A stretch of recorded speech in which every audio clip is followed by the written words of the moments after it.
Hello, welcome to another video. Please like, share and subscribe for more amazing story. True God in Another Worlds, Tensura x Tbate, by Tempest_King_20.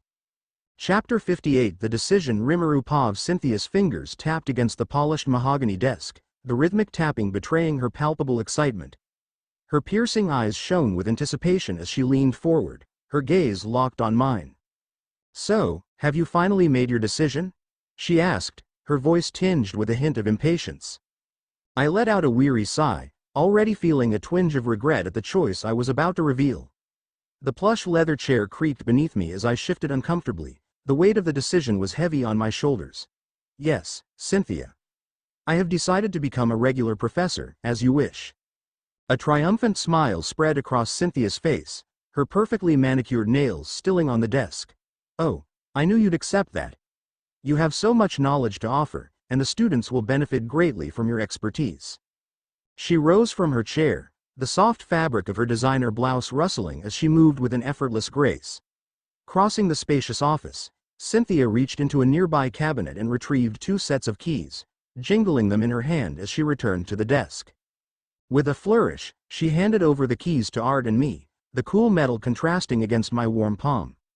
"I've already prepared offices for both of you. They're conveniently located next to each other, with a connecting door. It used to be one large office, but we divided it into 2, Cynthia explained, her eyes sparkling with excitement. As Art and I exchanged a glance, a silent understanding passing between us, he spoke up with a hint of enthusiasm in his voice. "It's all right with me. In fact, sharing a workspace might be beneficial for both of us, right, Ree?" he remarked, his gaze met mine. I nodded in agreement, realizing the potential advantages of a shared office space. Cynthia's enthusiasm seemed to grow as she witnessed our mutual consent. "Wonderful. Now, let's discuss the division of classes. We need to decide who will take on the mana manipulation class and who will handle another course," she continued, her tone businesslike yet brimming with excitement. Without hesitation, I declared, "I'll take over the mana manipulation class." Art leaned back in his chair, contemplating his next move. "And what about me? I was thinking about a class focused on combat." Cynthia's perfectly arched eyebrows raised, consideration etched on her features. "Well, we do have Professors Glory and Jackson who delve into team combat and individual combat, respectively. However, they mainly teach the upper division classes. Perhaps you can take on the lower division class?" Art's lips curled into a confident smirk, his eyes gleaming with determination. I'll take the individual combat class for the lower division. I've always been more skilled in fighting alone rather than relying on a team." Cynthia nodded approvingly. "Good, I can't wait to see what you get done." She turned her attention to me, her gaze softening slightly. "Ree, your class time will be as usual, or would you prefer to change the time?" I shook my head in denial. "Thank you, but I think I'll keep my class time as it is. It's been working well for the students so far, and I don't want to disrupt their schedules too much. As for you, Art, we will announce about your class a week from now until we prepare things for you. Is that okay?" Cynthia asked. "Yes, no problem." Art nodded. Cynthia smiled, pleased with our decisions. "Excellent. I will make the necessary arrangements for you, Art. And Ree, I will inform the students of your continued class time. This is a wonderful opportunity for both of you to contribute your expertise to our academy." With a final nod of agreement, Art and I left Cynthia's office. Keys in hand, we headed to our offices. The oak door swung open with a gentle creak, revealing the magnificent expanse of my new office. Tess was the first to step inside, her azure eyes widening in awe as she took in the sight before her. "Wow, your office is absolutely magnificent," she exclaimed, her voice filled with wonder. Her delicate fingers brushed against the smooth surface of a nearby bookshelf, tracing the gilded spines of ancient tomes. The office was indeed a sight to behold. Towering floor-to-ceiling bookshelves lined 3 of the walls, their dark wood gleaming in the soft light. Each shelf was packed tightly with an eclectic mix of leather-bound books, weathered scrolls, and modern hardbacks. The air was thick with the comforting scent of aged paper, ink, and a hint of leather, creating an atmosphere of scholarly pursuit. At the center of the room stood an imposing mahogany desk, its surface polished to a mirror-like sheen. An antique green desk lamp sat in one corner, its brass fittings catching the light. Above, A crystal chandelier hung from the coffered ceiling, its facets scattering prismatic reflections across the room. Tall arched windows dominated the far wall, framing a breathtaking view of the campus grounds. Lush green lawns stretched out below, dotted with students lounging in the afternoon sun in the distance. The spires of the main university building pierced the sky, their weathered stone a testament to the institution's long history. I couldn't help but smile at Tessa's reaction, a warmth spreading through my chest. Yes, it is quite grand, isn't it? As a professor, I am fortunate to have such a spacious and well-appointed office. Lily, her hair catching the sunlight streaming through the windows, stepped forward. Her hazel eyes sparkled with curiosity as she asked, "So, have you made your decision on which class to teach, Rimuru? I heard you and Art discussing it with the master." I chuckled softly, carefully setting down a heavy box of books on the polished hardwood floor. The thud echoed slightly in the large room. "Indeed, I have," I replied, straightening up and brushing off my hands. "I will be continuing to teach the mana manipulation class." Art, leaning casually against the doorframe, his arms crossed over his chest, piped up, "And I'll take the individual combat class for the lower division." His voice carried a note of eagerness, barely masked by his usual air of nonchalance. Sylvia, her brow furrowing slightly, turned to Seal. "For the lower division? From what I remember, there isn't one, is there, Seal?" Her voice held a hint of confusion. Seal nodded in agreement, her silver hair catching the light as she moved. "That's correct. There hasn't been a lower division combat class before." Art's lips curled into a mischievous smirk, his eyes twinkling with amusement. "It's a new course. The director plans to announce it a week from now. That means I have a whole week of rest." He stretched languidly, as if already imagining his week off. I raised an eyebrow at Art's smirk, my own lips curling into a knowing smile. "Rest, you say?" I asked, my tone playful but with an undercurrent of seriousness. "Since I'm running a mana manipulation class on my own now, I have a lot of work to do. So I will depend on you to cover my place on the disciplinary committee." Art's smirk faltered for a moment. He clicked his tongue in mock annoyance, muttering something that sounded suspiciously like "slave driver" under his breath. Despite his grumbling, it was clear from the resignation in his eyes that he accepted the request, albeit begrudgingly. "But I didn't expect you to become a professor, Brother Rimuru," Lena exclaimed, her eyes wide with surprise. Her voice echoed slightly in the spacious room, bouncing off the high ceiling adorned with intricate magical symbols. I chuckled softly, carefully arranging a stack of books on the shelf. The leather-bound tomes felt heavy in my hands. "Life has a way of taking unexpected turns, doesn't it, Lena? Becoming a professor wasn't something I had anticipated, but here I am." Lena nodded, her gaze wandering around the room, taking in the shelves filled with books and scrolls. The scent of aged parchment and ink lingered in the air. "Do you think you'll enjoy being a professor, Brother Rimuru?" I paused for a moment, considering her question. The memories of my days teaching Chloe and the other children flooded my mind. "I believe so, Lena. Teaching has always been a passion of mine."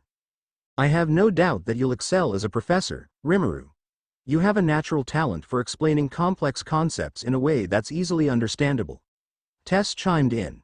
She was perched on the edge of my desk, examining a crystal paperweight that shimmered with an inner light. Lily, who had been quietly observing, spoke up. Her voice was soft but filled with conviction. "I'm glad you've decided to continue teaching the mana manipulation class, Rimuru. You've been such a great mentor to me, and I know the other students will benefit from your guidance as well." "Well, I am honored to be praised by the esteemed student council president and her vice," I said with a smirk, teasing them playfully. Their cheeks flushed, and they playfully hit my sides in retaliation, filling the room with laughter that seemed to dance along the shelves of ancient tomes. "Brother Arthur, can I join your class?" Lloyd asked eagerly, his golden eyes sparkling with anticipation. "I want to join too." "Me too," Anna chimed in, her voice rising with enthusiasm. She clasped her hands together, looking up at Art with pleading eyes.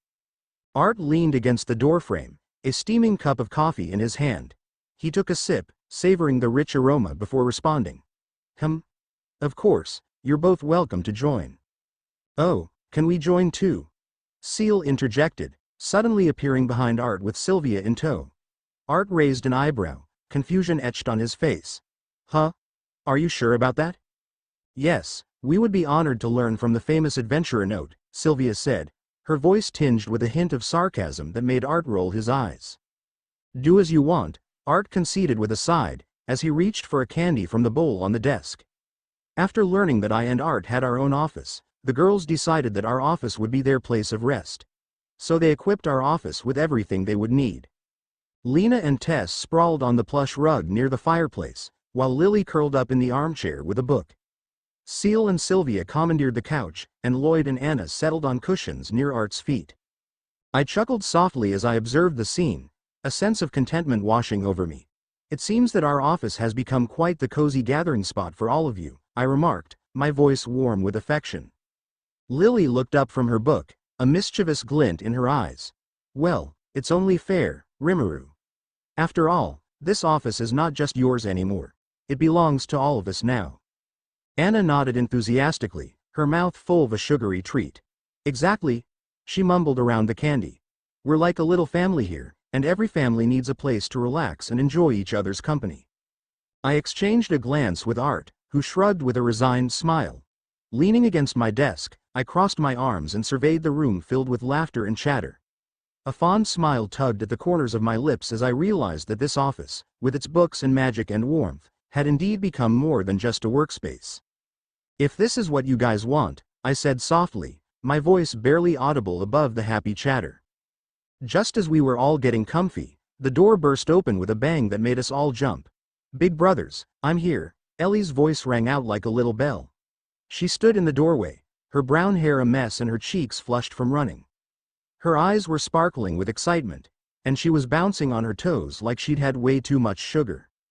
Ellie, I said, trying to sound stern, what have I told you about knocking? I tried to put on my serious face, but it was hard with Ellie grinning at me like that. Ellie's face scrunched up in that cute way it does when she's trying to look sorry.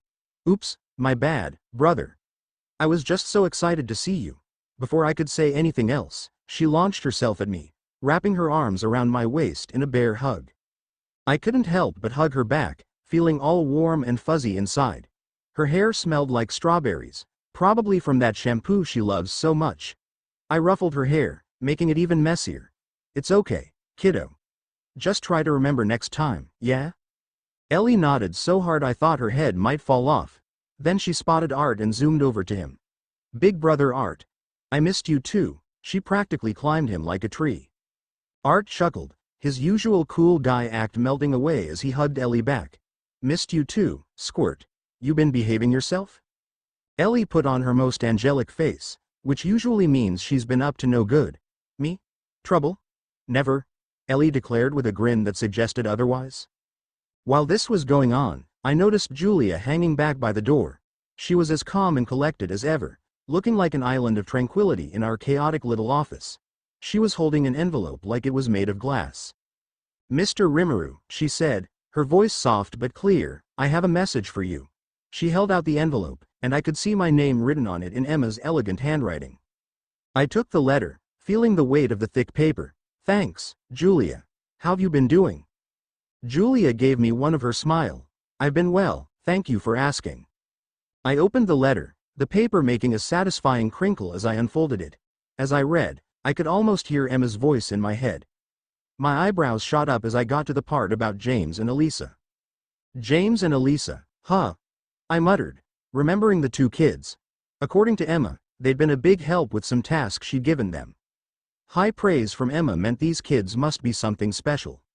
I was still lost in thought when Art's voice snapped me back to reality. Oi, want some coffee? He was holding out a mug, steam curling up from it. The rich, earthy smell of freshly brewed coffee filled the air. Thanks, man, I said, taking the mug. The warmth seeped into my hands as I took a sip.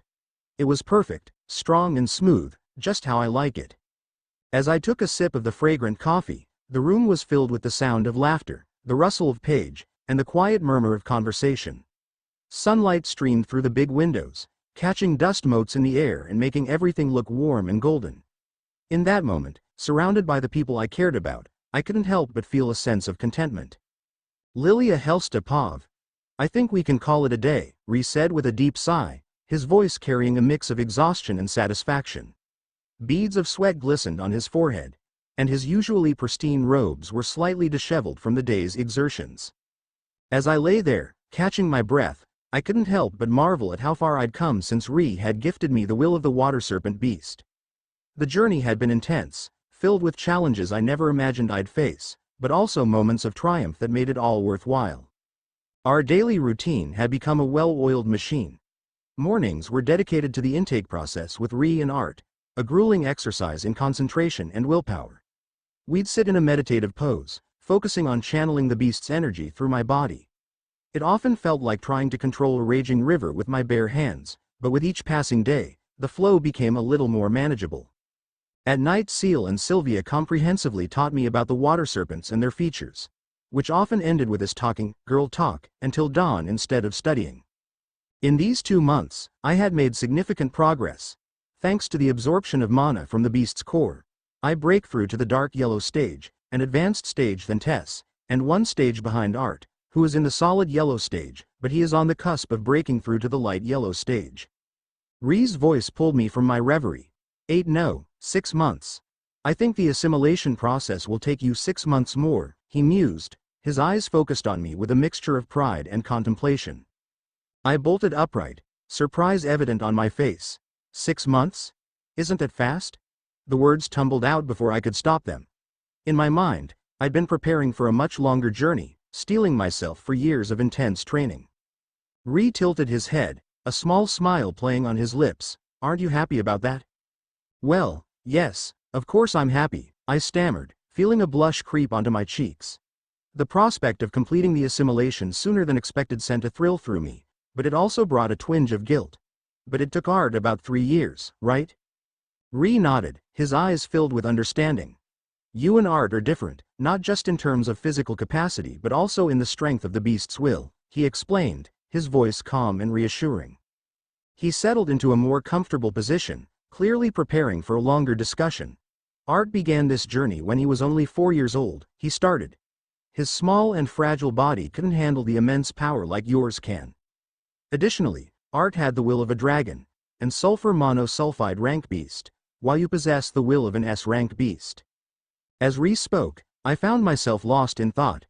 I imagined little Art, barely more than a toddler, grappling with power beyond his years. The image made my heart ache. It must have been so hard for him, I murmured. Ri's expression softened. It was, but Art is exceptionally strong-willed, much like you. His words warmed me, but I couldn't shake off the feeling of unearned advantage. I feel like I'm cheating somehow. Getting all this power so quickly when Art had to struggle for years. Don't think about it too much, Ri said, breaking the momentary seriousness. He straightened his posture, donning his academy's blazer, the symbol of his authority. As he adjusted his collar, I couldn't help but admire how the blazer accentuated his lean frame. We both still have a lot of work to do. He extended his hand towards me, a silent invitation to stand. I hesitated for a moment, relishing the feel of the cool grass beneath me and wishing I could just stay here, away from my responsibilities. But I knew better. With a small sigh, I accepted his hand, feeling his warmth and strength as he helped me up. As I stood, I brushed off the dirt from my clothes, my mind already racing with the tasks awaiting me at the student council office. I hate to admit it, but you're right, I said reluctantly. It's not that I hate my job as student council vice president, on the contrary, I love it. But right now, the idea of spending more time with Ri was far more appealing than dealing with paperwork and student complaints. Ri must have sensed my reluctance because he cried softly. I know that look, he said, his eyes twinkling with amusement. You're thinking about all the boring paperwork, aren't you? I couldn't help but laugh. Am I that transparent? Only to me, he replied with a wink. Then, his expression softened. I know it's not the most exciting thing, but someone has to keep it. Things in order around here. He squeezed my hand gently before letting go, and I immediately missed the contact. I sighed, knowing he was right. The responsibilities of being the student council vice president were important, and I had to fulfill them to the best of my abilities. Still, a part of me wished I could shirk those duties, just for today. I guess I can't avoid it forever, I replied with a small smile. But can you blame me for wanting to? Ri shook his head, a fond smile on his face. Not at all. But think of it this way. The sooner we finish our duties, the sooner we can spend time together without any guilt or pending work hanging over our heads. His words sparked a mix of emotions in me: anticipation, excitement, and a touch of nervousness. Spending time alone with Ri was something I cherished, a precious escape from the demands of our roles in the academy. "That sounds like a plan," I replied, matching his grin. "Any ideas on what we could do later?" Ri's eyes lit up with mischief. "Oh, I might have a few ideas. But let's keep it a surprise, shall we? It'll give you something to look forward to while you're drowning in paperwork." I playfully swatted his arm. "Tease," I accused, but there was no heat in my words. "Fine, keep your secrets. But it better be worth all the bureaucratic torture I'm about to endure." "I promise it will be," Ri said, his voice suddenly soft and sincere. The intensity in his eyes made my heart skip a beat. With that, our paths parted. As I headed to the student council office, my mind was split between dreading the work ahead and eagerly anticipating whatever Ri had planned for later. Meanwhile, Ri had to go to his mana manipulation class. I couldn't help but feel a twinge of regret that I wasn't in that class. Despite my initial desire to enroll, I had learned mana manipulation at a younger age from Seal. Ri had deemed it unnecessary for me to enroll, as I wouldn't gain anything new from it. Still, the thought of watching Ri teach, seeing him in his element, was appealing. The hallway echoed with my footsteps as I approached the student council office. My mind was a whirlwind of thoughts, bouncing between the mountain of work ahead and daydreams of Ri. I shook my head, trying to clear the fog. "Focus, Lily," I muttered, my voice barely audible. "Work first, daydreaming later." I paused at the door, taking a deep breath. The weight of responsibility settled on my shoulders like a familiar, if not entirely welcome, companion. As student council vice president, I knew the importance of the work we did. Pushing the door open, I was greeted by the sight of my colleagues buried in their work. The room smelled of coffee and stress, a scent I'd grown accustomed to over the past few months. I cleared my throat, plastering on a smile that I hoped looked more genuine than it felt. "Good morning, everyone," I said, my voice carrying a cheerfulness I didn't quite feel. The others looked up, offering tired smiles and murmured greetings. As I made my way to my desk, I couldn't help but notice Clive's empty chair. A mix of relief and annoyance washed over me. While his absence meant less distraction, it also meant more work for the rest of us. I sank into my chair, my eyes drifting to the stack of papers waiting for my attention. A sigh escaped my lips before I could stop it. "This is important," I reminded myself. "The school depends on us." But even as I thought it, images of Ri's smile and the sound of his laugh danced through my mind. Shaking off the distraction, I forced myself to focus on the task at hand. But as I worked, a small part of my mind kept wandering, dreaming of the moment when I could leave this stuffy office behind and spend time with Ri. It was that thought, that promise of freedom and joy, that kept me going through the tedious paperwork and endless meetings. "Just a few more hours," I told myself, diving into the first report. "Then you can see Ri." With that motivation, I threw myself into my work, determined to power through and make the most of my day. Just as I was lost in my thoughts, the office door swung open with a bang that made me jump in my seat. My heart raced as I looked up, only to see Clive strutting in like he owned the place. I could feel my jaw clenching involuntarily. "Great," I thought sarcastically. "Just what we need right now." Clive's eyes darted around the room, and I could practically see the wheels turning in his head. When his gaze landed on Tess, a sly grin spread across his face. It was a look I knew all too well, and it made my stomach churn. As Clive approached Tess with his bouquet, I glanced at Jared. He was shaking his head slightly, a mix of disappointment and secondhand embarrassment clear on his face. I caught his eye, and we shared a brief look of exasperation. "President, I thought these flowers might brighten up your day," Clive's voice dripped with false charm. "They say a beautiful flower for a beautiful lady. And who better to receive them than our esteemed president?" I couldn't help but roll my eyes. Does he really think this will work? I wondered, feeling a rush of protectiveness towards Tess. This had become all too familiar now. Clive, standing there with his smug smile, attempting to woo Tess once again. It was as if he couldn't take a hint, couldn't understand that Tess had no interest in his advances. I could feel a twinge of annoyance building within me, but I kept my composure. Tess's reaction was swift and firm. Her voice was cool as ice when she spoke. Clive, we've been through this before. I've made it abundantly clear that I'm not interested. We have important work to do, so please, let's focus on that instead. Clive's smile faltered slightly, but he quickly regained his composure. Ah, President, you're so dedicated to your duties. It's one of the things I admire about you. But surely, a little distraction wouldn't hurt? As Clive continued to push, I could see Tessa's patience wearing thin. Her eyes flickered towards me for a split second, and I knew it was time to step in. Clive, I said, my voice steady despite the irritation bubbling inside me. We have deadlines to meet and crucial tasks at hand. Your gestures are not only inappropriate, but they're also hindering our progress. Please, respect our president's boundaries and let us focus on our work.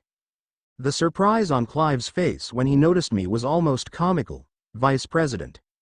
I met his gaze head-on, channeling all my authority into my next words. If you understand, you better do your work now, unless you want Rimuru to know what transpired just now.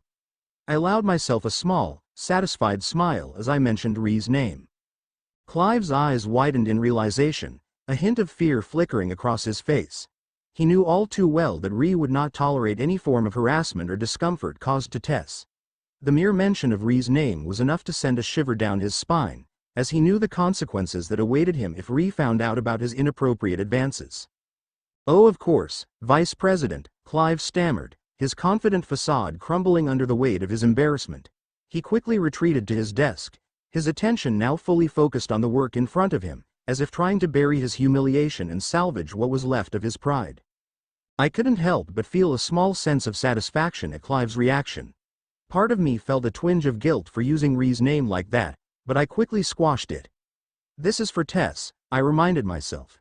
And for the good of the council. Jared's voice cut through the silence of the office as he held up a piece of paper, his brows furrowed in confusion. President, I think this came in by mistake. I looked up from my work, curiosity piqued. What's in it, Jared? I asked, leaning forward and resting my elbows on the desk. My mind raced with possibilities. Budget issues? A complaint from a teacher? Jared's eyes scanned the paper again before he answered. It's a request from Arthur Lewin, Vice President. He's asking for resources for his new class. Wooden weapons, training dummies, and several other items. Fable's eyes lit up with admiration. Oh, Arthur Lewin. I heard he's become the professor of the individual combat class for the lower division. He must be really amazing to become a regular professor as a first-year student. From the corner of my eye, I caught Clive's reaction. His face twisted into a sneer, and he mumbled something under his breath.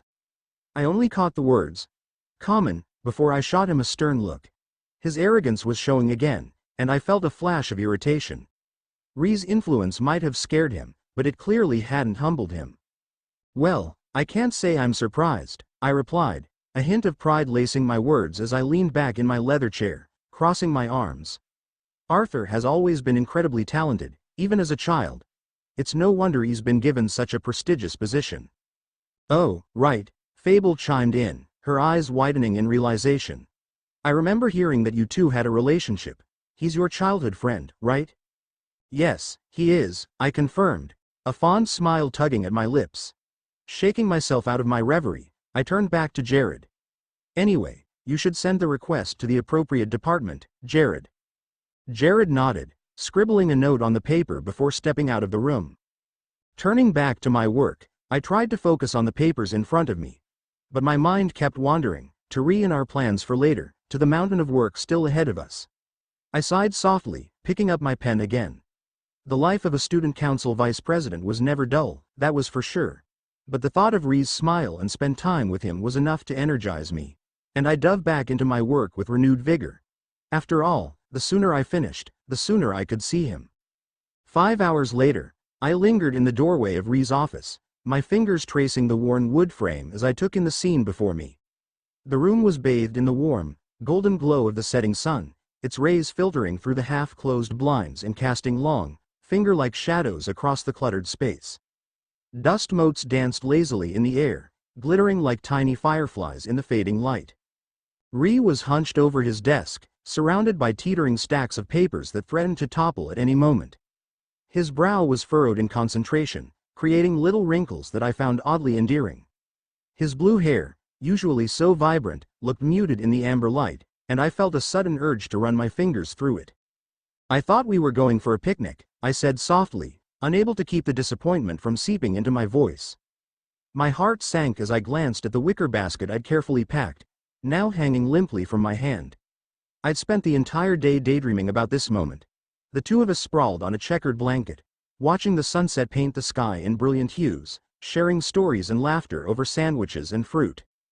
Ree's head snapped up at the sound of my voice, his eyes squinting slightly as if he'd been staring at papers for hours. A flash of guilt crossed his face as he noticed me standing there, and I could almost see the realization dawning in his eyes. "Ha ha ha, sorry," he said, rubbing the back of his head sheepishly. His blue hair caught the light, shimmering like the surface of a calm lake. "I gave my students a test, and I need to grade it." My heart sank further at Ree's response, a mix of disappointment and understanding washing over me. I tried to push down the selfish part of me that wanted to insist on our plans, reminding myself that Ree had responsibilities beyond just me. "Oh, I see," I replied, forcing a small smile that didn't quite reach my eyes. "Well, duty calls, I suppose." I paused, my gaze drifting over the mountain of papers on his desk. An idea struck me, and before I could second-guess myself, I blurted out, "I'll help you. You'll be able to finish this faster." Ree's eyes widened in surprise, his pen hovering over the paper he'd been grading. "Lily, you don't have to do that," he protested, his voice laced with a mix of gratitude and concern. "I know we had plans, but grading these tests is part of my responsibility as a teacher." I couldn't help but smile at his words. "Bullshit, since when do you care about responsibilities?" I said, my tone light and playful as I moved into the room.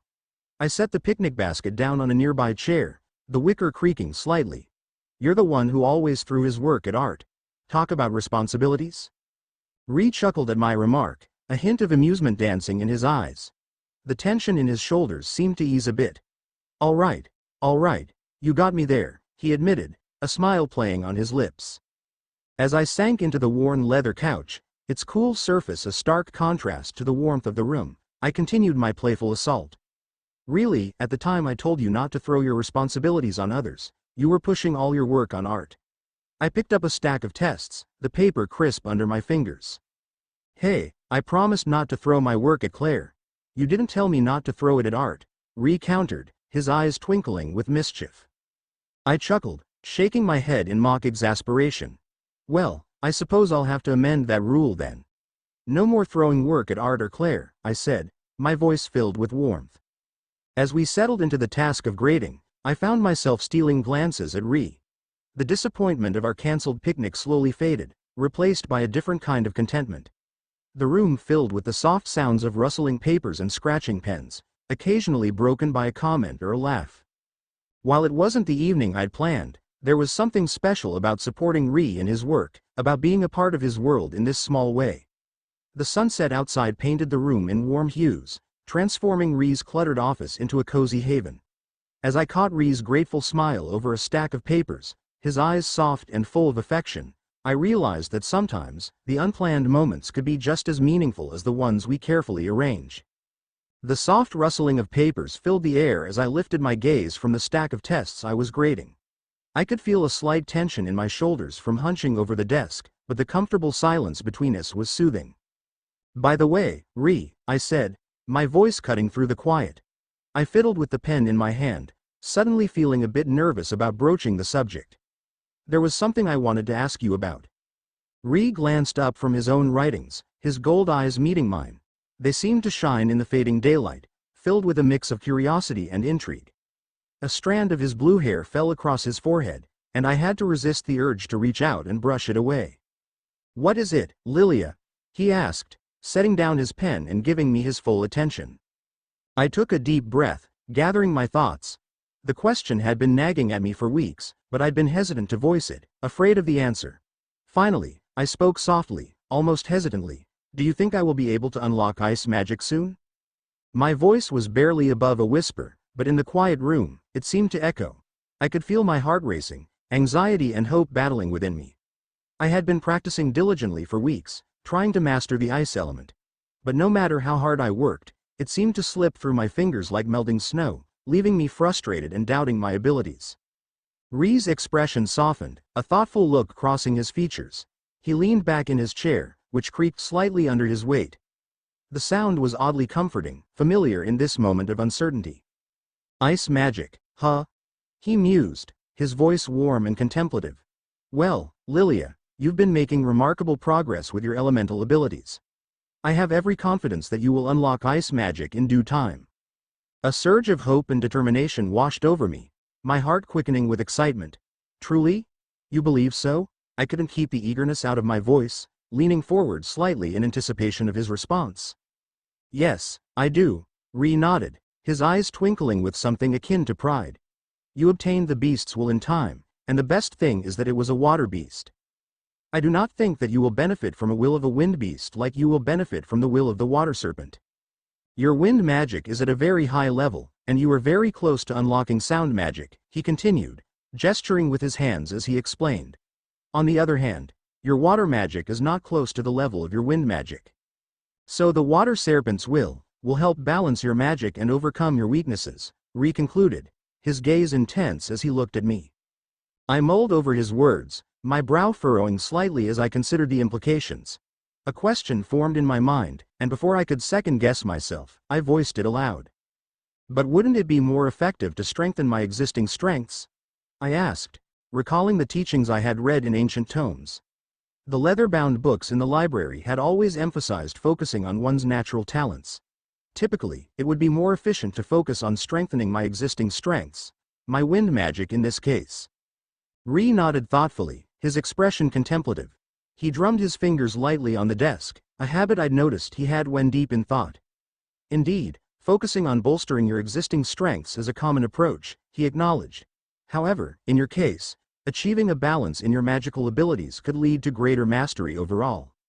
Leaning back in his chair, which let out another soft creak, Ri tapped his chin as he continued, your wind magic is formidable, but your water magic requires further development.